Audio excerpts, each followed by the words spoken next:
Nous sommes avec Jean-Marie Robin, qui est démographe et épidémiologiste, également directeur de recherche émérite à l'INSERM et à l'école pratique des hautes études. Bonjour. Bonjour. Je vais peut-être vous laisser vous présenter un petit peu votre parcours et ensuite on parlera du sujet de l'espérance de vie sans incapacité et également notre sujet qui est les personnes très âgées. D'accord, merci. Eh bien, donc vous avez tout dit puisque je suis démographe et en tant que démographe, j'ai eu un intérêt depuis le début sur finalement l'espérance de vie. Je n'ai jamais été vraiment attiré par des questions comme la fécondité, la fertilité. Je ne sais pas, c'est cette question d'espérance de vie, de mortalité, c'est la question qui m'intéressait. Mais je suis, comme vous l'avez précisé, aussi épidémiologiste et c'est là que j'ai été recruté. C'est à l'Institut national de la santé et de la recherche médicale et j'ai fait mes premières armes dans une unité de recherche qui s'intéressait à la mesure de l'état de santé des populations. Donc, voilà. Et très, très vite, je me suis retrouvé dans une équipe qui s'intéressait aux personnes âgées. Donc, c'était comment mesurer l'état de santé des populations âgées. Et donc là, on est à la fin des années 70, au début des années 80. Et la grande modernité à l'époque, c'est que la santé, ce n'est pas seulement être malade. Et donc, il y a d'autres dimensions, comme par exemple se sentir en bonne santé. C'est quelque chose qui nous intéressait énormément. Les gens qui se sentent, qui se déclarent en bonne ou en mauvaise santé, pourquoi? Et ça, c'est peut-être aussi important ou plus important qu'avoir une maladie diagnostiquée par un médecin.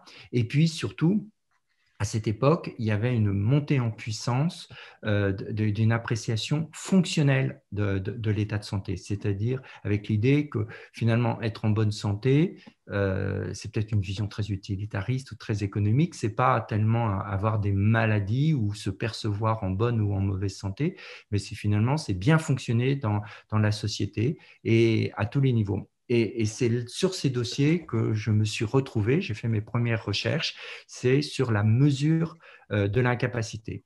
Et c'est beaucoup, beaucoup plus compliqué, ou dit autrement, c'est beaucoup plus complexe ou beaucoup plus riche que la mesure de la mortalité, parce qu'il y a, j'allais presque dire 25 000 façons de mesurer l'incapacité, mais il y a de très, très, très, très nombreuses façons.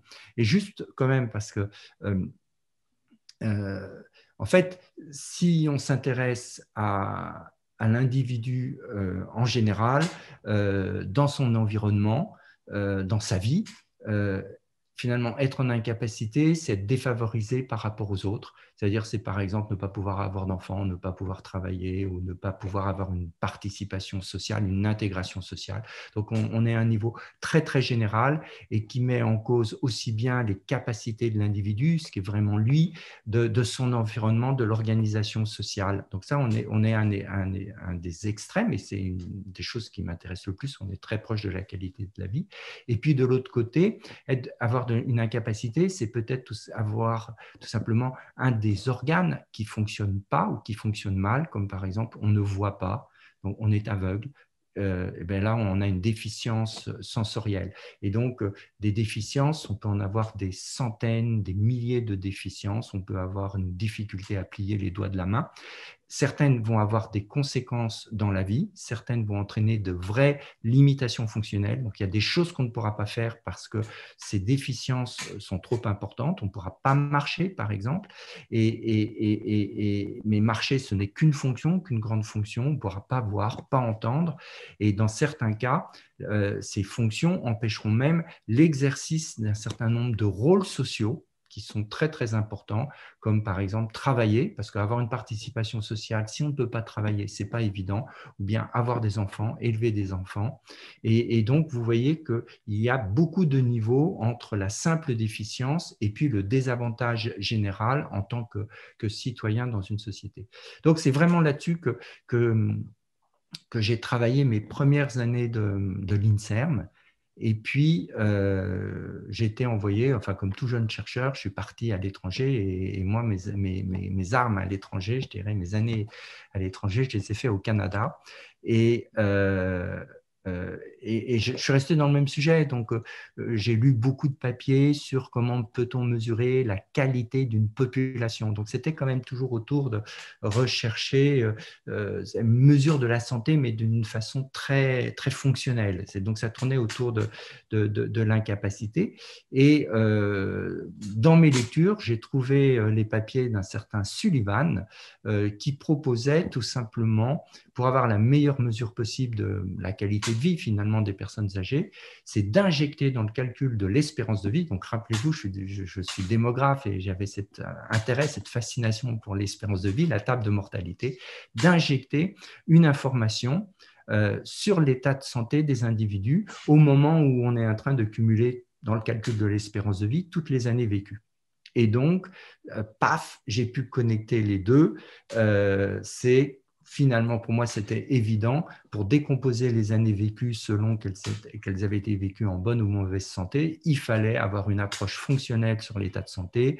Et donc, c'est tout simplement transformer ou enrichir l'espérance de vie par un calcul d'espérance de vie avec et sans années d'incapacité. D'accord. Comment actuellement est mesurée, en grosso modo, mais l'espérance de vie sans incapacité? Qu'est-ce qu'on y inclut pour définir qu'il y a une incapacité? Alors, dans ce large spectre qui va effectivement des déficiences, et là, il y a des milliers de déficiences, donc si vous voulez les enregistrer, vous vous rendez compte, une enquête avec des milliers de questions. Et puis, de l'autre côté, si vous vous intéressez sur la qualité de vie des individus ou leur fonctionnement général au sein de la société, c'est trop vague. Donc, il va falloir trouver un moyen terme, et il y a eu des discussions, je dirais, assez à l'infini sur cette question. Nous, dans le cadre d'un réseau de recherche international que j'ai créé effectivement dans les années, au début des années 80 ou à la fin, à la fin des années 80, pardon, excusez-moi, nous avons mené des discussions très très importantes de cette question et finalement le choix s'est fait pour ce qu'on pourrait appeler les activités usuelles. C'est-à-dire, quelqu'un est en incapacité s'il a des difficultés importantes ou s'il ne peut pas réaliser toute une série d'activités de la vie courante. Et en fait, j'ai l'air d'être vague comme ça, mais tout le monde voit bien ce qu'il y a derrière. Quelles sont les activités courantes? C'est une activité. Il ne s'agit pas tout simplement de dire c'est courir, non courir, monter, descendre des escaliers. Non, une activité, ce n'est pas une action. C'est assez intuitif, les gens le comprennent bien. Je ne peux pas dire que je passe ma journée à monter, descendre les escaliers. Si je fais que ça, il n'y a pas de but. Une activité, c'est quelque chose qui a un but qui est très clair. Et par exemple, c'est j'élève mes enfants, ou je prépare à déjeuner, ou je vais travailler, je vais faire les courses. Et donc, et pour réaliser cette activité de la vie courante, et là après on pourra en discuter, mais enfin tout le monde voit bien ce que sont les activités de la vie courante, quel que soit le niveau de développement finalement d'une société, c'est important pour nous parce que les comparaisons internationales sont derrière, sont en jeu. Eh bien, donc, quand on a choisi, enfin, on voit bien que pour une activité, par exemple, on va prendre une activité très simple, faire les courses. Pour réaliser cette activité, dire elle a été réalisée ou elle a été réalisée sans difficulté, on voit bien qu'il va falloir que je mette en œuvre toute une série d'actions. Alors, il y a des actions évidentes, comme par exemple des actions de mobilité. Il faut que je sois capable de me déplacer. Mais à nouveau, on ne se déplace pas pour se déplacer. Sans ça, c'est une action. Et donc, éventuellement, il va falloir qu'effectivement, en fonction de où se trouve la boutique où je veux aller, il va falloir que je sois capable de franchir des escaliers, de conduire une voiture, de prendre un transport en commun. Éventuellement, il va falloir que je sois capable de ramener, donc de porter des sacs de provisions. Alors que si sans ça, je viens poser une question sur est-ce que vous pouvez porter un sac de 5 kilos, je mesure une capacité fonctionnelle, mais on ne passe pas sa journée à porter des sacs de 5 kilos. Vous voyez, ce sont des actions, ce ne sont pas des activités. Et dans une activité, on va mobiliser en fait tous ses sens ou toutes ses capacités.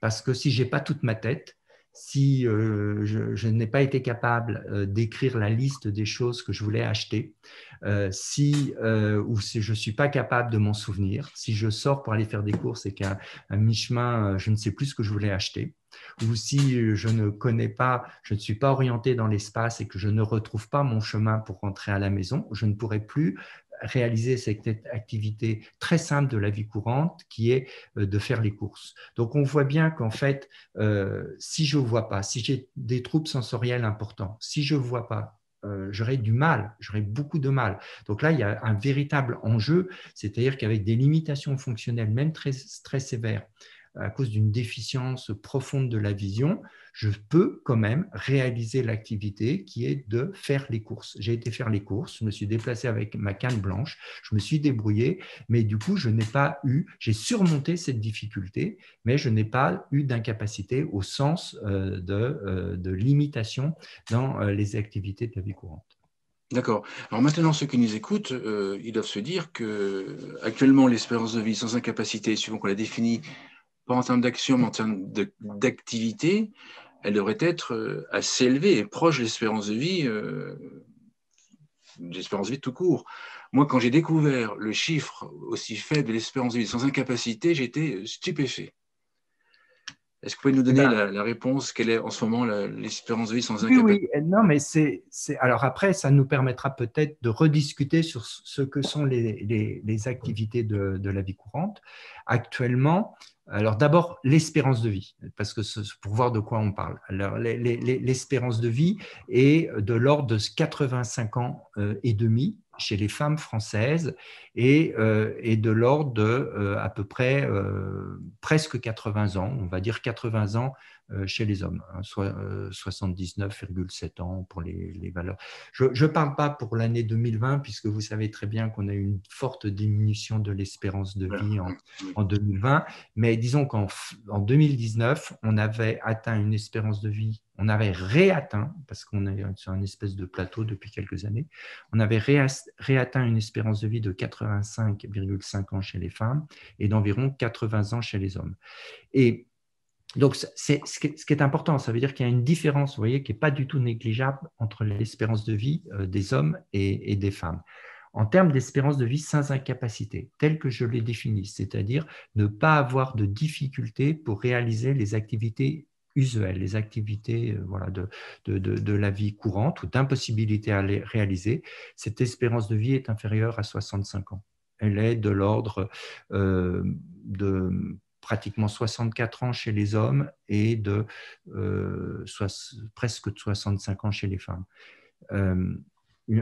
Alors, c'est énorme, c'est effectivement énorme, mais vous voyez du coup que l'écart n'est pas le même. L'écart est d'environ 20 ans chez les femmes et d'une quinzaine d'années chez les hommes, parce que les femmes ont 5 ans d'espérance de vie de plus que les hommes, c'est un gain de longévité assez important, alors que les femmes n'ont qu'un gain d'environ 1 an d'espérance de vie sans incapacité.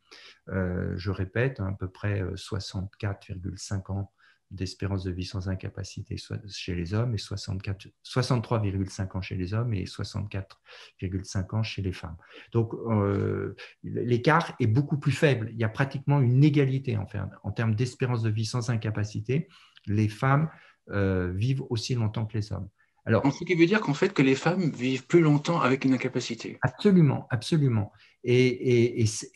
Alors, ça dépend comment on regarde les choses. J'ai un certain nombre de mes collègues qui pensent qu'en fait, il n'y a pas de gain du côté des femmes, parce qu'en fait, elles vivent plus longtemps avec des incapacités. Oui, effectivement, une vingtaine d'années. Bon, en fait, c'est beaucoup plus compliqué que ça. Pour moi, c'est que les hommes et les femmes vivent à peu près aussi longtemps en bonne santé. Par contre, ce qui se passe, et ça, c'est quelque chose que je crois beaucoup d'auteurs ont trouvé, c'est que dès que l'état de santé se dégrade, les hommes ont une habilité à faire face à un état de santé dégradé qui est beaucoup moins importante que les femmes. Je ne sais pas comment vous dire. Et par exemple, j'ai des collègues qui ont étudié quel était le taux de mortalité après la survenue d'une incapacité. Et toujours l'incapacité est toujours définie sur les capacités à réaliser les tâches élémentaires ou les tâches évidentes de la vie quotidienne. Et donc, comme on peut les définir assez facilement, on peut les compter. Et donc, ce que nous enseigne finalement cet écart d'espérance de vie avec incapacité plus grand chez les femmes que chez les hommes, c'est qu'en fait, c'est que les hommes ont beaucoup de mal à survivre dans un état de santé dégradé. Et que moi, j'ai des collègues, par exemple, qui ont montré, c'est des études passionnantes, que chez les personnes âgées, en partant de l'âge de 65 ans, en fait, les probabilités de survie à 65 ans, donc ça veut dire de ne pas mourir, sont les mêmes chez les hommes comme chez les femmes, il n'y a pas de différence, s'il n'y a pas d'incapacité. Si la population n'est pas porteuse, si on prend des gens de 65 ans sans incapacité et des femmes de 65 ans sans incapacité, les deux groupes ont exactement les mêmes chances de survivre un an de plus. Par contre, si on prend des gens âgés de 65 ans ou plus qui ont une incapacité, une seule, chez les femmes, ça diminue un peu les chances de survie, un peu.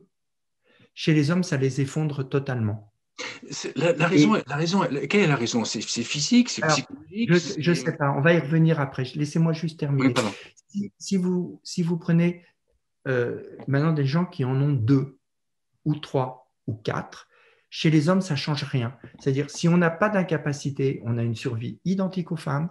Si on a une incapacité 2, 3, 4 ou 5, ça effondre la mortalité, qui est complètement effondrée, et on meurt très très vite, quel que soit son niveau d'incapacité. Alors que chez les femmes, les probabilités de survie, bien sûr, diminuent un peu si on a une incapacité, un peu plus si on en a 2, un peu plus si on en a 3. C'est-à-dire qu'il y a tout un gradient chez les femmes. D'accord. Et qu'on ne voit pas du tout chez les hommes. Et donc, c'est vraiment comme si après, on pourra parler un peu des activités de la vie courante. C'est un petit peu comme si je ne peux pas faire ce que je veux, les activités courantes, alors la vie ne vaut pas la peine d'être vécue, alors je me laisse mourir. Et alors que chez les femmes, c'est en fait, je continue à vivre. Donc oui, plus j'accumule d'incapacités, plus c'est difficile, donc ma mortalité augmente. Donc effectivement, si j'ai 3 ou 4 incapacités, mes chances de survie sont plus faibles que si j'en ai que 2, mais la vie continue à avoir un intérêt pour moi, donc je m'accroche et je continue à vivre. Alors, maintenant que je vous ai dit ça, moi je crois, alors l'explication, je la dois en fait à un de mes étudiants en thèse, un anthropologue, au labo ici à Montpellier, donc, où moi je fais quand même plutôt de la biologie fondamentale du vieillissement, même si c'est un niveau très populationnel et conceptuel. On s'intéresse à la longévité et la vitalité des personnes âgées et très âgées. Donc, c'est un anthropologue, il s'appelle Frédéric Ballard, c'est un jeune prof de l'université française aujourd'hui tout à fait passionnant. Et donc, dans sa thèse, il avait rencontré des centenaires et il discutait un peu de tout ça. C'était un peu un anthropologue chez les épidémiologistes et lui avait une approche très qualitative. Alors que nous, on avait une approche très quantitative avec des instruments de mesure, des grilles, des choses comme ça. Et donc, lui a passé beaucoup de temps à parler avec des centenaires. Et puis, bon, il parlait des mêmes questions. Finalement, on parlait des mêmes questions. C'est de comprendre pourquoi les gens continuent à vivre ou les gens se laissent mourir. C'est un petit peu ça. Et finalement, ce qui ressortait de ces études, enfin une des choses qui ressortait de ces études et qui m'a beaucoup frappé, c'est que chez les hommes, l'essentiel des activités, en tout cas pour ces générations anciennes, ça se passait en dehors du foyer, en dehors de la maison. Et que souvent, les premières limitations fonctionnelles qu'on rencontre, c'est des limitations fonctionnelles de mobilité. C'est-à-dire, c'est difficile de pouvoir se déplacer. Ça commence à être difficile de se déplacer et de sortir de chez soi. Et que d'une certaine façon, si je ne peux plus aller là où je veux, quand je veux, pour un homme, ben, c'est foutu, quoi. D'accord. Il y a une… il y a comme, enfin, alors, est-ce que c'est vrai de façon générale pour tous les hommes, pour toutes les femmes? Est-ce que c'est vraiment un effet de génération parce que c'est des générations anciennes où les hommes travaillaient essentiellement au champ ou à l'usine ou ailleurs, mais en dehors de la maison, rentraient tard le soir, ils ne passaient pas beaucoup de temps, et puis c'était plus les loisirs, s'il y avait des loisirs le samedi, le dimanche, c'était la pêche, la chasse, c'était des activités extérieures, c'était plutôt plus les loisirs, c'était avec les copains, que ce soit au bistrot ou jouer aux boules, donc quelque chose de très extérieur. Et alors que les mêmes limitations de mobilité chez les femmes vont finalement les confiner à domicile, mais qui est aussi dans ces générations anciennes, je ne suis pas sexiste, hein, je suis obligé de répéter ça à mes étudiants et mes étudiantes, mais en même temps, c'est un peu décrire le monde réel d'où nous venons tel qu'il était.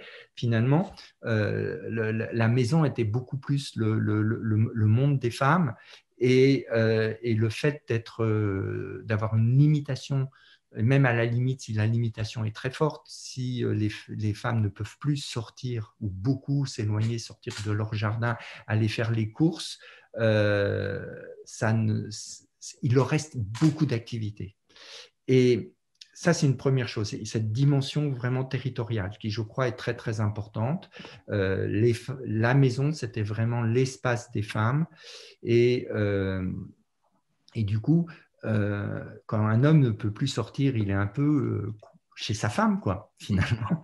Et alors qu'une femme qui peut plus, qui est confinée à domicile, elle reste quand même dans son domicile où elle a encore, par ailleurs, même si elle ne peut plus beaucoup se déplacer, il lui reste beaucoup d'activités possibles, potentielles. Et après, ça, c'est une première chose. La deuxième chose, c'est que finalement, les femmes ont toujours eu beaucoup plus d'activités que les hommes, une palette beaucoup plus riche. Les hommes sont beaucoup plus monoactivités que les femmes. Leur vie, c'était leur travail. Et éventuellement, leur loisir, c'est la chasse. Et leur relation sociale, c'est la bande de copains du café. Enfin, je sais, c'est beaucoup plus. Et alors que les femmes ont. Alors, et en plus, elles n'ont cessé d'élargir finalement ce champ d'activité. C'est-à-dire qu'il y a à la fois, il y a toutes les tâches qui tournent autour de s'occuper de la maison, hein, toutes les tâches dites ménagères, mais il y a aussi toutes les tâches qui concernent à élever les enfants, s'occuper des enfants, élever les enfants, que je distingue des tâches ménagères. Il y a aussi toutes les tâches qui sont les tâches d'aller faire les courses, etc. Donc, il y a tout, c'est quand même beaucoup plus de tâches qui fait qu'on doit connaître le voisinage, qu'on connaît les commerçants, qu'on connaît la famille, évidemment les enfants. Et donc, du coup, et ça, on le voit, enfin, peut-être moins aujourd'hui, mais moi, j'appartiens à une génération, et quand je vois, je pense à mes grands-parents, par exemple, ou à mes arrière-grands-parents, je vois bien que, en fait, le rôle de la grand-mère, quand j'allais chez mes grands-parents, j'allais chez ma grand-mère qui s'occupait de nous. C'est ma grand-mère avec qui on avait des câlins, avec qui on avait les relations. Le grand-père, il était très extérieur ou très bourru, quoi. On n'avait pas beaucoup de liens avec le grand-père.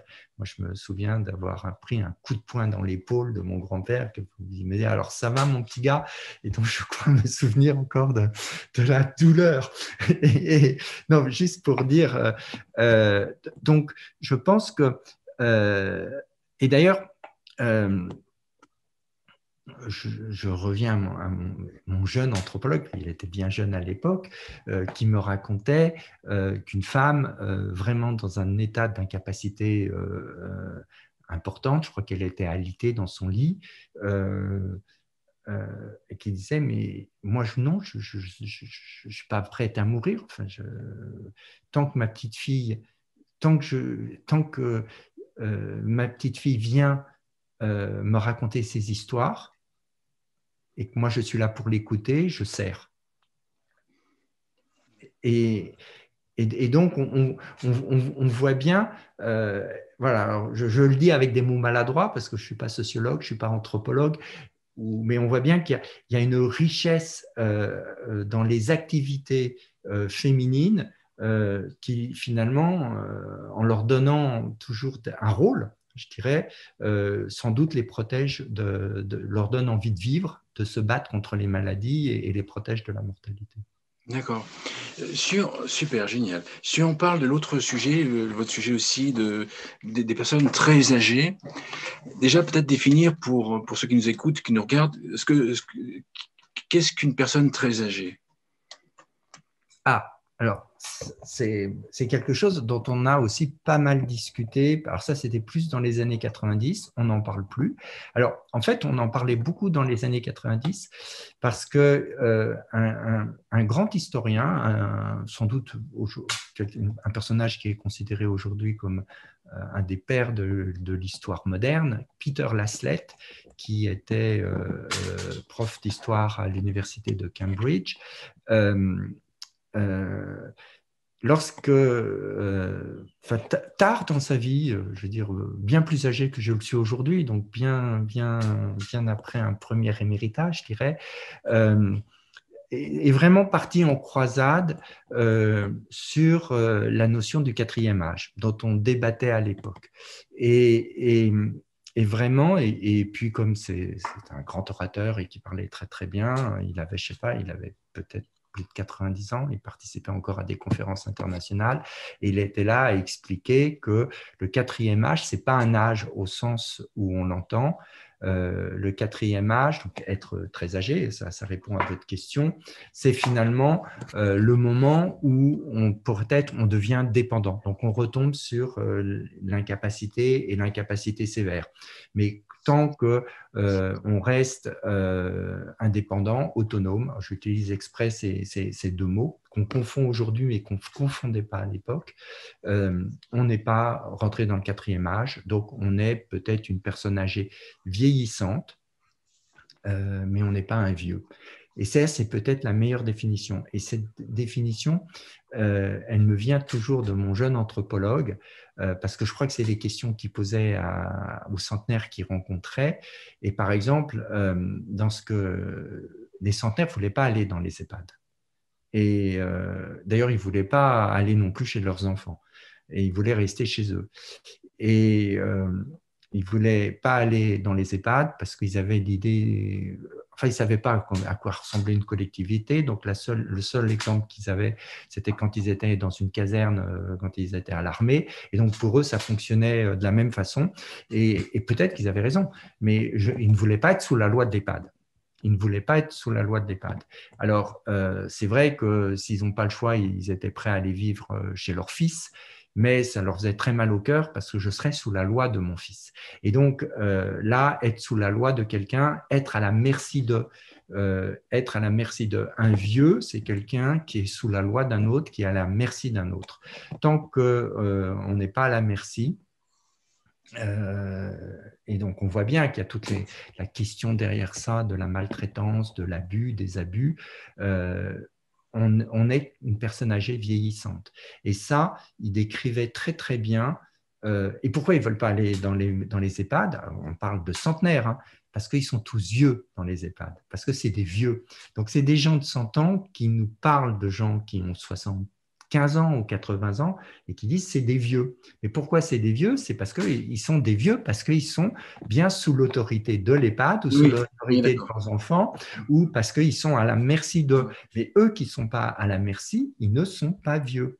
Par contre, ils vieillissent, ils sont vieillissants, ils le sentent. Donc, ils vont dire, oui, je peux pas marcher autant que je le faisais hier. Donc, ils ont bien cette notion. Donc, en fait, une personne âgée, on va dire, pour parler, c'est quelqu'un qui est en cours de vie, qui sent, qui mesure. Sans ça, la personne ne va pas dire je ne suis pas âgé. Personne âgée, c'est quelqu'un qui mesure bien qu'elle est en train de vieillir. Donc, elle mesure bien que elle marche moins vite, ou ça lui demande plus d'efforts, ou que c'est plus fatigant, donc elle en fait moins. On n'est pas des bisounours, donc du coup, la personne sent bien, et donc là, on est dans une phase de vieillissement. Mais pour pouvoir vieillir, il faut avoir quelque chose à perdre. En fait, là, on est dans une définition, peut-être que des sociologues s'insurgeraient contre cette définition, on est dans une définition biologique finalement du vieillissement, qui est un rétrécissement de tout, de l'organisme, du périmètre, c'est une perte. Donc, il faut avoir quelque chose à perdre. Si on n'a plus rien à perdre, on ne peut pas percevoir cette perte. Donc voilà, donc, il faut qu'il reste de la force, il faut qu'il reste des muscles pour qu'on mesure qu'avec le temps, on est en train de perdre cette force, de perdre des muscles. Donc oui, ces centenaires ont bien le sentiment de vieillir, qu'ils n'en font pas autant qu'avant. Mais ils ne sont pas à la merci encore, donc ils ne sont pas vieux. C'est ça les vieux. Du coup, alors ça c'est du coup ces mêmes centenaires par exemple disent qu'est-ce qui leur a apporté une grande satisfaction ou pourquoi ils sont utiles. L'autre jour, mon fils m'a demandé est-ce que tu crois que c'est un bon moment pour ramasser les raisins? Parce que nous, on est dans les vignobles autour de Montpellier ici, donc nos centenaires, voilà. Et donc, du coup, mon fils m'a demandé mon avis. Mon fils m'a demandé si c'était le bon moment, de ramasser le raisin. Et ça veut dire que voilà, je suis encore consulté. Je suis encore dans une position, on vient me demander mon avis. Donc, je ne suis pas vieux. Voilà. Je ne suis pas vieux dans le sens où je ne suis pas déqualifié, j'ai encore une certaine autorité. Ça, c'est extrêmement intéressant. Et du coup, ça nous renvoie, parce que quand Peter Laslett, dans les années 90, disait autant le troisième âge, ok, voilà, on peut retomber sur cette grande division du monde en trois âges. Il y a les enfants, il y a les adultes en âge de travailler, et puis il y a les gens du troisième âge. On n'utilise plus trop cette terminologie qui sont les retraités. Alors, parce que maintenant, on a l'image des seniors, qui sont les jeunes retraités en pleine forme, etc. Mais le quatrième âge, ce n'est pas une question d'âge. Le quatrième âge, parce que lui, il ne voulait pas, c'est vraiment quand on a perdu son indépendance ou son autonomie. Je vais revenir juste sur cette question.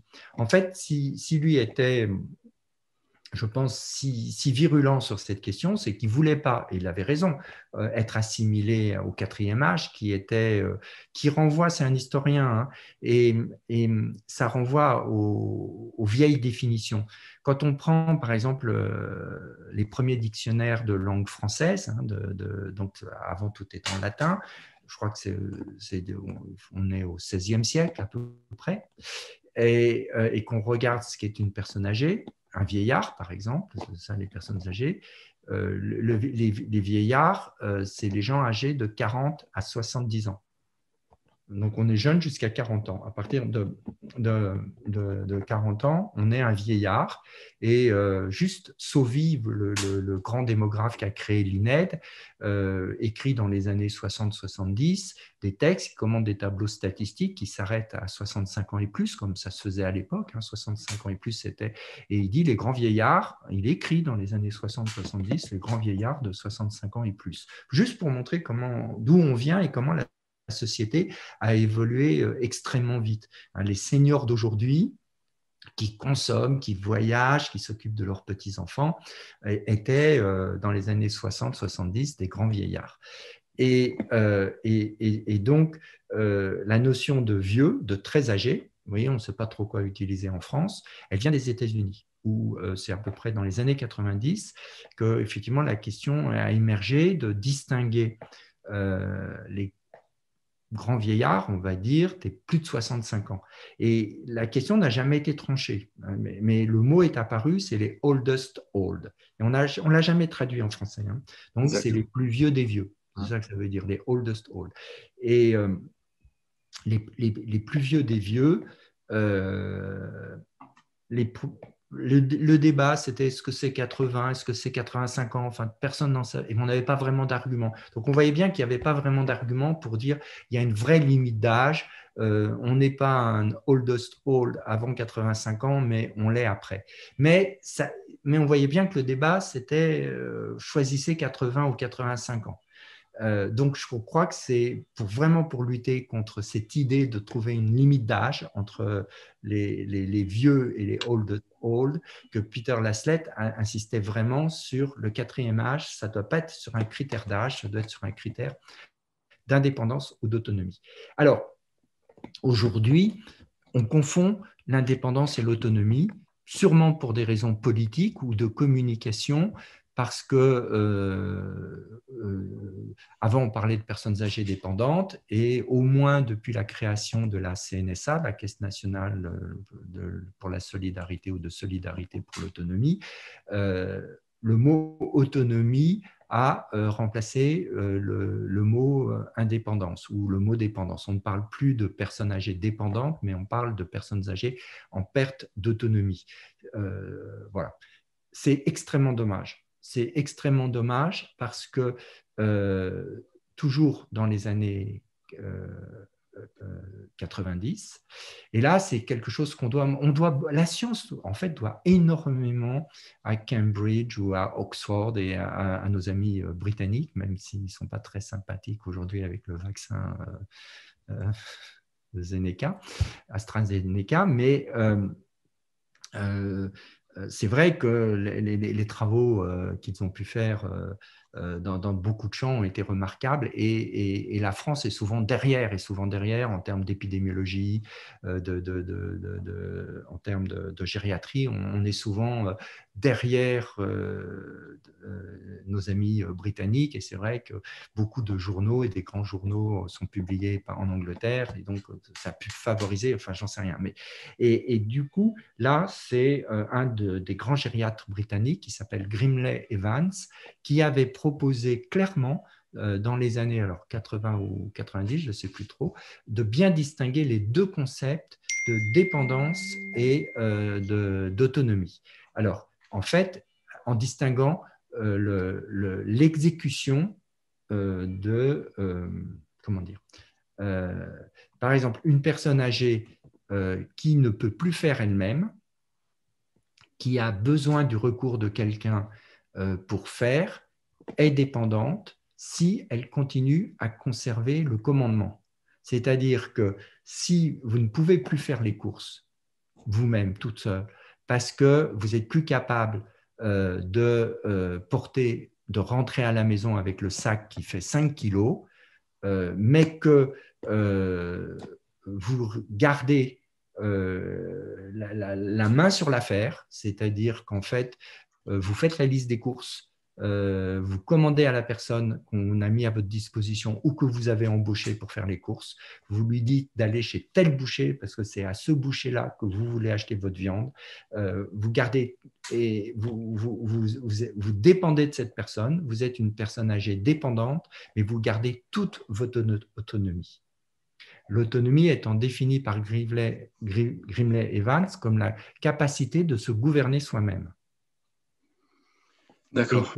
Alors que si face à la même difficulté, vous appelez le bureau d'aide sociale de la mairie et vous dites voilà, j'aimerais quelqu'un pour m'aider pour faire les courses parce que voilà, je n'arrive plus à ramener le panier de courses, j'ai besoin de quelqu'un pour m'aider à le porter, et que la mairie dit mais pas de problème madame, on vous inscrit dans notre service de portage de repas et qu'on fait livrer à la personne un plateau repas tous les jours, en fait, on a attaqué très durement l'autonomie de la personne.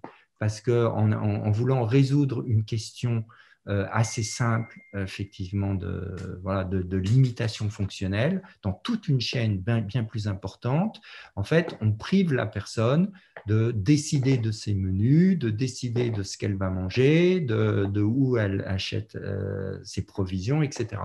Et de quelque chose qui est un rôle social important, une activité de la vie courante importante. Et donc, la distinction est extrêmement importante. Et en fait, aujourd'hui, dans les définitions les plus modernes, parce que les gens qui sont dans des réseaux, moi je suis dans un réseau autour de la longévité humaine, mais les gens qui sont dans des réseaux autour de l'incapacité, on continue à travailler sur ces questions et aujourd'hui, une des définitions les plus modernes peut-être de l'autonomie, c'est être autonome, c'est avoir la capacité d'organiser ses dépendances.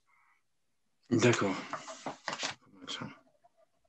Et actuellement, donc, pour conclure, qu'est-ce qui explique qu'il y a une hausse de personnes centenaires, une hausse de personnes de plus de 90 ans?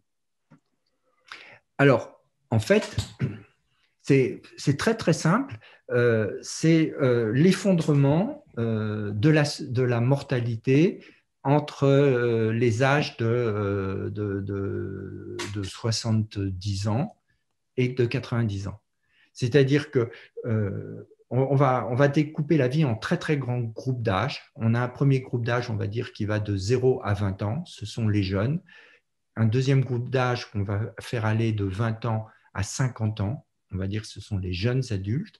Un groupe d'âge qui va de 50 à 70 ans, on va dire que ce sont les seniors. Et puis au-delà de 70 ans, et là, on ne sait pas encore ce qu'on va en faire, si on va faire qu'un seul ou plusieurs groupes d'âge. Et du coup, la mortalité des jeunes, qui était tellement importante qu'on lui a donné plusieurs noms: mortalité infantile pour la première année de vie, la mortalité juvénile pour les premières années après la seconde, troisième, etc. La mortalité des jeunes avant 20 ans fait que quand on a à peu près en 1900, on a à peu près 60% des enfants qui naissent qui vont fêter leur 20e anniversaire. Et en 1945, au lendemain de la Deuxième Guerre mondiale, donc si vous voulez en 1950, on a plus de 95% des enfants qui naissent qui fêtent leurs 20 ans. Donc la grande transformation a lieu au début du XXe siècle. L'affaire du début du XXe siècle, c'est la réduction de la mortalité avant 20 ans. Pratiquement plus. Aujourd'hui, un enfant sur 1000 enfants qui naît, 995, donc 99,5% vont fêter leurs 20 ans. Même si on supprimait toute mortalité avant 20 ans aujourd'hui, on le verrait à peine dans le calcul de l'espérance de vie. Il faut regarder après les virgules, voir qu'est-ce que ça fait. Donc, ça, c'était la grande affaire. Voilà. Après, la probabilité, si on avait fêté ses 20 ans, la probabilité d'atteindre ses 50 ans était aussi de l'ordre de entre 60% en 1900. Et c'est pareil, cette affaire, elle va être réglée dans les années 50-60. On arrive pareil à 95% de chances de fêter ses 50 ans. Donc ça, c'est ce qu'on va appeler la mortalité prématurée. Ça, c'est cette mortalité prématurée entre 20 et 50 ans. Elle est vraiment, alors ça a été la mortalité des femmes en couche, c'est la mortalité, elle est très très fortement, il en reste après, mais elle est très fortement réduite. Et puis, la mortalité qu'on a aussi appelée mortalité prématurée, la mortalité de 50 à 70 ans, elle est décalée d'une vingtaine d'années, c'est-à-dire que c'est vers 1920 par là qu'elle commence à diminuer, et puis elle va fortement diminuer jusque dans les années 70. Et là, c'est aussi largement l'affaire du début du XXe siècle, enfin jusqu'aux années 70. Par contre, si je regarde les probabilités de survivre de 70 à 90 ans, en fait, en 1900, il y a seulement 5% des gens qui fêtent leur 70e anniversaire qui iront jusqu'à 90 ans. 5% en 1900. Et en 1945 ou 47, enfin après la guerre, c'est toujours 5%. Il n'y a eu aucun changement. Alors qu'au cours de cette période, on a vu la probabilité de fêter ces 20 ans passer de 65 à 95%, la probabilité de fêter ses 50 ans de passer pareil de 60 à 95%, la probabilité de fêter ses 90 ans, qui était de 5% en 1900, elle est toujours de 5% en 1945, 46, 47. Et là, après-guerre, donc quelques années après-guerre, après qu'on ait commencé à reconstruire, cette probabilité, elle se met à augmenter. Et elle se met à augmenter de façon tout à fait linéaire, tout à fait régulière. C'est-à-dire, c'est comme si vous tiriez un trait en diagonale, il n'y a aucune accélération, aucun ralentissement. Et aujourd'hui, donc 2019, les derniers chiffres disponibles, elle est de 50% à peu près. Ça veut dire, donc là, c'est un phénomène récent. On est passé de rien, de pratiquement, c'est presque rien, 5% des gens qui fêtent leur 70e anniversaire vont atteindre 90 ans. C'est-à-dire pratiquement tout le monde meurt entre ces deux tranches d'âge. Alors qu'aujourd'hui, la moitié survivent à 90 ans. Super, super. Et, et du coup, ça veut dire qu'ils sont là à 90 ans. Donc, ils commencent à faire des grosses effectifs à 90 ans, mais ils ne vont pas tous mourir à 90 ans. Et donc, c'est ce mouvement qui se met en place. Et d'ailleurs, après, on peut le voir. Hein. Après, vous pouvez me donner, là, je vous ai vraiment donné le mécanisme. Après, on peut prendre n'importe quel groupe d'âge. Il y avait pratiquement personne âgé de 90 ans en 1950. Ils sont pléthoriques aujourd'hui. Il y avait pratiquement personne, on avait une centaine d'individus âgés de 100 ans au lendemain de la guerre, et ce nombre n'avait pas bougé depuis 1900. Depuis 1900, on est, selon les bonnes ou les mauvaises années, on est entre 50 et 100 personnes, entre 70 et 80, âgés de 100 ans, estimés par l'Institut, enfin, la statistique générale de la France, puis par l'INSEE, de 1900 jusqu'à 1950. En 1950, ils sont estimés à 200. Donc là, on a vu que c'est significativement plus élevé que cette fourchette, là où ils étaient voilà, entre 50 et 100. Et puis, leur nombre se met à doubler tous les 10 ans, mais vraiment doubler. Là, on est vraiment sur une progression exponentielle. Il y a effectivement 400 centenaires, 800, 1600, 3200, 6400, 12800, etc. On atteint 20 000 centenaires ou 23 000, quelque chose. Enfin, ça suit vraiment la progression en 2010. Et là, en fait, on a un truc extraordinaire. C'est ce qui est fascinant dans la démographie, c'est que arrive à l'âge de 100 ans, les générations creuses de la guerre de 14-18. En fait, en 14-18, en 14, tous les hommes sont partis à la guerre. Donc, on ne peut pas faire, ça c'est un raisonnement de démographe, on ne fait pas deux choses en même temps, mais la vie semble montrer que c'est vrai, on ne peut pas faire la guerre et puis concevoir des enfants avec sa jeune épouse. Donc, on n'a rien vu hein, en 1914. Les bébés de 14 étaient largement conçus en 13, mais en 15, il y a un effondrement total de la natalité en France et il faudra attendre le retour des hommes, donc il faudra attendre la fin de la guerre de 14-18 pour que la machine se remette en route et qu'on a donc le déficit des naissances va de 15 à 19. D'accord.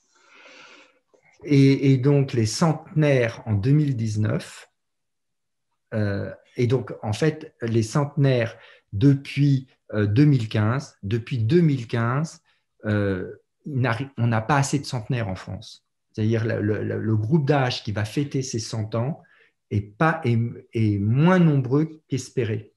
Et donc, en 2010, on a 23 000 centenaires, quelque chose comme ça en France, et on va retomber, je crois que c'était en 2018, on est retombé à peu près 13 000 centenaires en France. C'est-à-dire vraiment, c'est presque, on a effondré de moitié le nombre des centenaires, mais on est remonté déjà à plus de 20 000. Parce qu'en 2020, voilà, on a les naissances de 2019 et de 2020, et en particulier les naissances de 2020, qui sont, enfin, ceux qui ont survécu sont devenus centenaires, et hop, on rattrape. Ça veut dire que cette espèce de ce passage, c'est vraiment, ça fait dans la courbe, hein, vous voyez, la courbe des centenaires augmente comme ça, et vous avez un grand V profond qui vient de se passer entre 2010 et 2020. Mais ça y est, il est passé et on repart sur la première courbe. Ça veut dire qu'on est effectivement sur des effectifs, on ne sait pas, les Anglais qui n'ont pas peur, je veux dire, on dit, ce que nous dit la théorie quand on fait des prévisions de population, c'est on regarde ce qui s'est passé au cours des 50 dernières années et on dit, voyons ce qui se passe si la même évolution se poursuit. Ça, c'est le scénario de base. On ne varie pas, on ne fait pas varier ce qu'on a observé. Et eux trouvent qu'il y aura 500 000 centenaires en Angleterre dans 50 ans. Super, merci. On arrive au super sujet. On arrive à la fin de cette émission. Désolé, c'est vraiment, vraiment génial les sujets. Merci beaucoup. Je rappelle que vous êtes démographe et épidémiologiste, notamment à l'INSERM et à l'école pratique des hautes études. Merci beaucoup. Je vous en prie, c'était un plaisir. Au revoir.